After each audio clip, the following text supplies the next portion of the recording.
నమస్తే అండి. రాధామురళి ఛానల్కి స్వాగతం అండి. ఓం శ్రీ మహాగణాధిపతయే నమః. ఓం శ్రీ గురుభ్యో నమః. శ్రీమాత్రే నమః. మోక పంచశతి ఆర్య శతకం ధన్యాసి రాగం 75వ శ్లోకం అండి.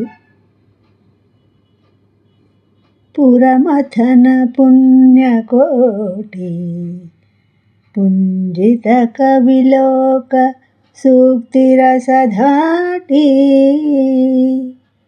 మనసి మమ కామకోటి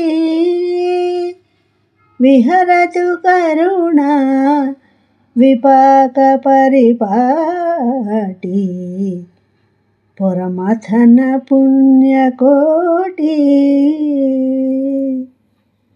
పురమథన పుణ్యకోటి పుంజిత కవిలోక సూక్తిరసధాటి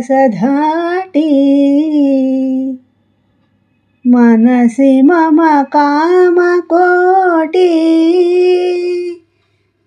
విహరతు కరుణా విపాక పరిపాటి పురమథన పుణ్యకోటి.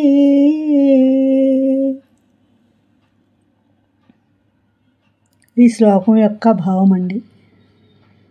కరుణా పరిణామ సంప్రదాయం కలిగినది, త్రిపురాలని మధించిన శివుడి కోటి పుణ్యాల స్వరూపంగా నిలిచినది, పుంజీభవించిన కవిలోకం రచించిన సూక్తులలోని రసవేగమైనది, కామకోటిపేఠ దేవత అయిన కామాక్షిదేవి నా మనసులో విహరించుగాక.